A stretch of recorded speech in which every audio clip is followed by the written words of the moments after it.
What's wrong with that? Beer on a table is supposed to be good, right? Is it? Oh, the ring stains. Well, we're gonna have to sand this sucker down and then restain it, and I can give you a quote for that if you'd like. We can talk about it after the show. This is my world now. This is my world now.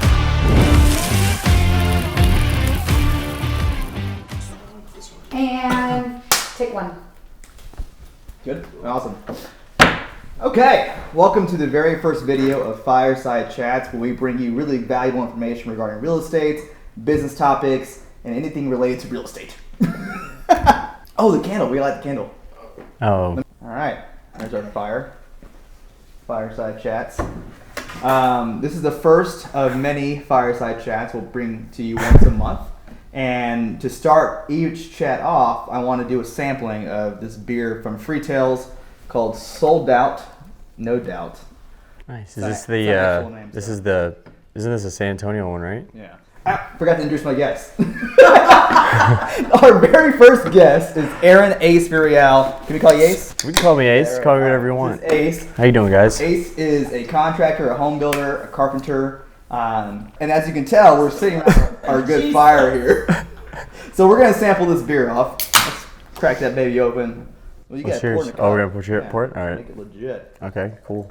Can I get a napkin over here? Oh, okay. All right. Production kind of is off today. I'm just messing with you. Okay. You go first. So what am I drinking here again? It's an IPA. It's by Freetails called Sold Out, No Doubt. How's it take? Interesting. It's got a, what am I tasting there? Is Like that a beer taste? Yeah, kind of like a beer taste, but like, I don't know. I'm not really a hops dude, like a IPA guy. Yeah, just taste it. I'm more like I'm a simple guy, like Coors Light. I do simple stuff, but this is good though. It's kind of interesting, and it's San Antonio. It's local, so Shout out Freetails. I respect that. This is not sponsored. It should be though. 6.8% alcohol. Can we get that napkin back over here? It's kind of getting. Okay, well I like it even more now. 6.8. That's pretty good. I'm sorry, you're not in the show. Ask him how he would fix if we got ring stains in our wood. Oh, here's the first question for you, Ace. So Yeah, we're going what's to take you through a very casual Q&A here. And say we get beer on this nice table here from Living Space. It's not sponsored again. It's not a shout out, but Living Spaces, huh? yeah. Okay. What's the problem with it? We got beer on it, so how do we fix it? Well, we got beer on it. What's wrong with that? Beer on a table is supposed to be good, right? Is it? No, the ring stain. Oh, the ring stains. Well, we're gonna have to sand this sucker down and then restain it, and I can give you a quote for that if you'd like. We can talk about it after the show. Okay, Yeah. so let's cut into the actual segment itself, and I want to start off with what got you into building. I know you've been in it for a while, and you kind of grew up in it a little bit, I feel like. So what started off, what got you into it? Yeah, for sure. So when I was a lot younger, my grandfather had a little workshop, and he was real handy and would do stuff around the house. I kind of picked up on that and just, projects here and there, and I had a passion for it. And then just building stuff with putting stuff together with my hands, that was just one of the things that I connected with. I went to college. I studied architectural engineering there. Realized my passion was carpentry. I was framing houses on the side and realized I liked doing that a lot more. So that kind of got me into the trades, and then from there it just kind of took off. Who was your mentor? I mean, did you have a mentor in the business? I've had a few. So like the way I've learned the trades is mostly like there's like different types of contractors that I've dealt with, but it's like some you learn that like what not to do, and some you learn like really good stuff. So I've had a few throughout I can't say like there's one specific person that has taught me, someone who I've clung information about, but for the most part it's just a gather of knowledge, and the building community is really great too. Just everyone's kind of close in the sense of like they all help each other out. Nice. Okay. And in San Antonio, you see a lot of homes. You see stucco homes. You see brick homes. I mean, obviously, you probably have a preference. I'm sure you'll build anything. But what's your favorite style of home that you like to build, or that you see a lot in San Antonio? So most of the work I do is historical restorations. So you'll see me a lot in like King William or Almost Park area. That's probably where I'd say my bread and butter is as far as like what I like to do. Most of it because you just see the craftsmanship of the founders before us and the people that have done it, long before we have and created this kind of system. And you kind of put that all together. So that's kind of like where I'm at as far as like liking it. I mean, I'm not opposed to new construction and the things like that. We can't hate on the technology that we have now because it's incredible the amount of efficiency and things that we've come to. But so you're a big fan of like renovating and kind of restoring those historic homes. Right. Okay. Right. Cool. Yeah. And that kind of ties into your carpentry skills, I think, a little bit. Exactly. So I get asked a lot from buyers in my industry is, we'll go see a house and a lot of times the owner or whoever did try to renovate it, and I personally can't distinguish what's good quality and what's not. So when you go see a house, how can you really tell what's considered good? Say a kitchen, we're looking at a kitchen remodel. How do you know what's considered a good job and what's not? So from a homeowner's perspective, it can kind of vary. The three things that you can go in and look at a house. It's hard because if you don't do it every day, you don't really see it. But the three things that I always look at is it level, is it plumb, and is it square. As a carpenter, from my standpoint, because my job isn't to go in there and to relay information that comes from the drywaller after the framer and everything. Every renovation I've done, something's going to be wrong. So it's a finisher's job to go in and make it look nice. So when you want to look at stuff, you want to look at proportions, you want to look at square, the functionality of it. A lot of people don't take that into accountability. Is when you go to a kitchen, you don't want just it looks nice, but you want functionality too. If you have your wife likes to cook, you want something that can pertain to her. Or if you're a big beer or wine drinker, you want something that can pertain to you. As far as like the function of the drawers, all that should play in a factor of when you're looking at a kitchen or renovation or anything like that. Gotcha. This is a fun question I like a lot. Tell me about the worst job you've had to take over and make it done right. Okay. There's been a few. I don't necessarily like to we all know the contractors are always there's going to be bad contractors everywhere you go. And there's guys out there that'll go into a house and say and bash that person and say look at this work, it's so terrible, this is what's wrong, and we get it. There's guys out there that are bad. I don't really like to distinguish myself from other people by saying how bad they are, look how good I am. But you are good, so you gotta I appreciate that. But no, I actually have. And the sad to say is the worst job I've been to was it was a guy who was a flipper, and he had flipped this house but didn't really have any experience yet, and he sold it to this lady, and so she hired us to come in and renovate it, and it was just completely out of code, very unsafe. We had water pipes just literally laying on top of the ground, nothing, no permits were pulled, so it's kind of hard to see that. She had 2 kids and wanted a house for her new family, and then just an instant blow up of headache of all the problems that it came with. And then when you hear what's really wrong with it and what has to be done to fix it, it does stress out the homeowner, and it creates a lot of problems. So that was definitely a hard job to go in and fix everything. It kind of took a while, but I would say be careful with that aspect of the building industry. So not on our topic list, but I want to bring this up. I've seen your carpentry skills. You built some awesome tables, you built some awesome benches and chairs and whatever involves wood. Right, thank you. What's one thing that you enjoy, making or building a lot more than others? What's your go-to like? I'm trim by trade. Trim by trade. Trim by trade. That's a good name, actually. Yeah. That's pretty good. Crown molding, baseboards, doors, custom windows, things like that. I probably get the most joy out of cabinetry still. Cool. Just going into a kitchen or something like that and then putting cabinetry together is just it's still because you just add that functionality to the kitchen and it really brings it out. It's something where you're in every day and someone can actually use that every day. A lot of people don't see crown molding and they think oh, that's pretty cool, but they don't really actually know what goes into it. Right. So, but the kitchen is still a function of someone's. And it's a big selling point too. Exactly. Most of the houses sell because of the kitchens and because of the master bathrooms, the spaces of the house that you use the most. That's the ones you really want to focus on renovating and make sure they're functional too. So. Right. Okay. What's your favorite DIY hack that you've learned in a house? DIY. What does that stand for? Are you serious? isn't it like? I'm gonna let you do it yourself and look. Oh, I thought it was destroy it yourself. My fault. This guy's got jokes. I have a coaster. Not the paper towel. Gotcha. Seriously? Oh, she almost got it. All right, DIY hack. Hold on. Restart and tell him what's your favorite DIY hack, and he's like, oh, do it yourself. Nope. Nope. Say in the audience. Okay. So we gotta start that over. No. What's your Okay. favorite DIY hack? Okay. You gotta drink your beer. You're kind of being slow in your beer. I am getting a little slow. Yeah. Hey, give me another beer. It's in the fridge. Yeah, let's get it, man. I mean, you're just sitting there, so.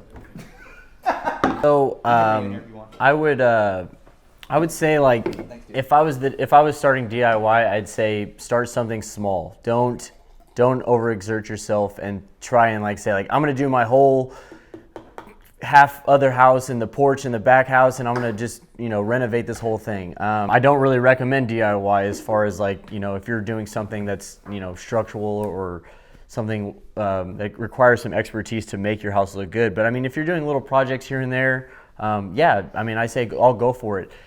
The biggest thing is like just put in the work. Yeah. If you have something that's old and you want to restore it, take that bad boy out, sand it, and make it, and really take the time to do it. And then you'll really experience a good satisfaction of getting it done. I want to go into this. I think this is a big thing for you as buyers and clients. Where do you see the biggest knowledge gap in buyers to the builder, or even just like when somebody's trying to seek out somebody to build their house or do the process? Where's that gap in? How can you help them there? Yeah, so this is a big one for me. I could probably go on all day about this topic. We only got a few minutes. So. I know. So the knowledge gap to me is there's a little bit of inconsistency. Because any homeowner can go on the TV, they can watch HGTV, there's YouTube videos, there's friends, and they can tell them, but they're not doing it every day. So they don't really have that knowledge that a builder would have in the expertise.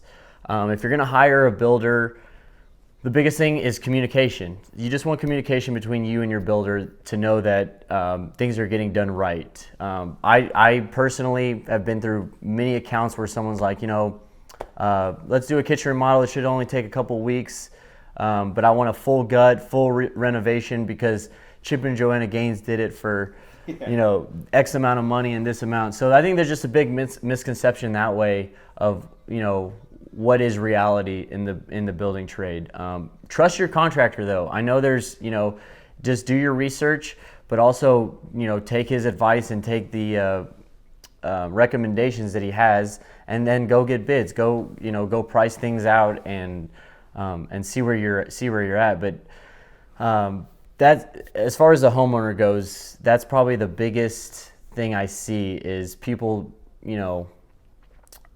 saying there's crappy contractors. There is, for sure. Yeah. But if you have that communication and you can understand where two people are coming from, you'll have a better understanding of what the project's going to be. Yeah, I think also a big part of it too is if you're considering renovating your house or your kitchen or your bathroom, or if you're considering building, I think you really need to know that me as a real estate agent can help facilitate those contractors and those builders and communicate with you and for you, so that you're actually trusting who's doing your job and you don't feel so much stress in doing it all yourself. At the same time, I'm still here to help you.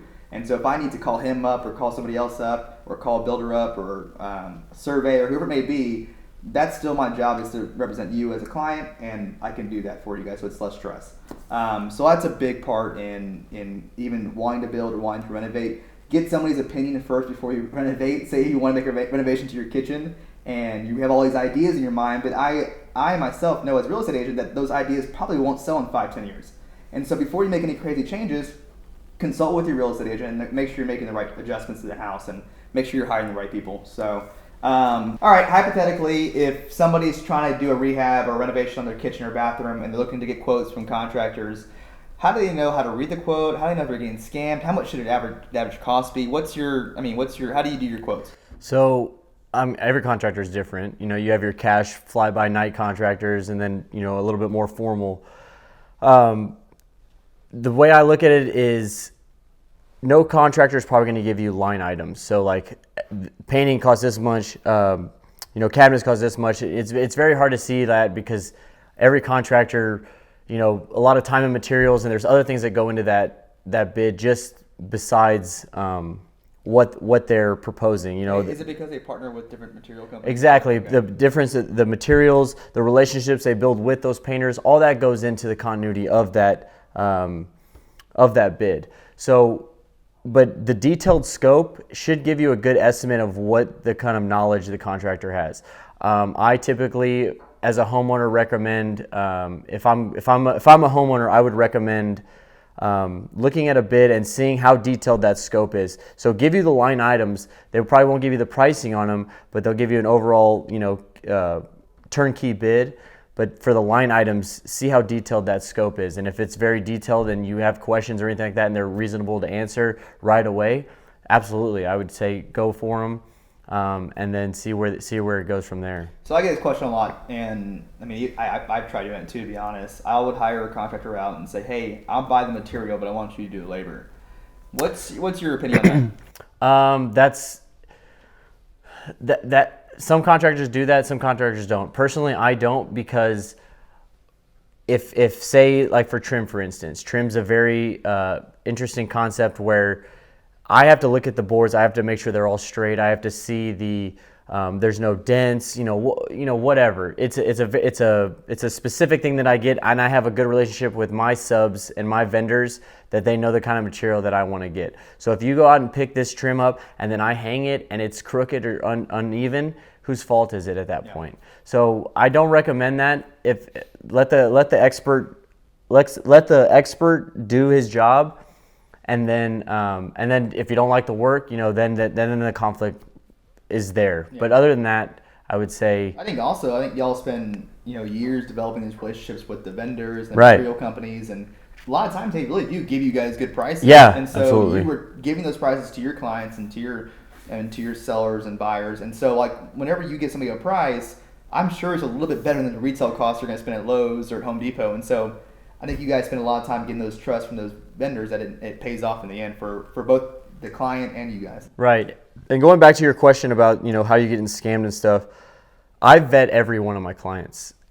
Whether it's like, I'll sit down and just say, if this person's cool, if it's someone I want to get along with and I think they'll be a fit, then I'll work with them. I'm not afraid to say no. And that goes the same way for the homeowner. They should get to know this person, invite them over, talk to them, say like, this is what we want to do, see what their interests are, and get to know them on a personal level. And that actually helps a lot going forward, because this is a relationship that's not like any other industry where you're hanging out with that person, for X amount of time. Yeah, so and if there's things that pop up in your house 10 years down the road and you still have a relationship with Ace, you can call up and text him up and say, hey man, I got this issue going on, or I want to make this change. And you've known him for so long that it's a lot easier to have that communication with them than just some random stranger.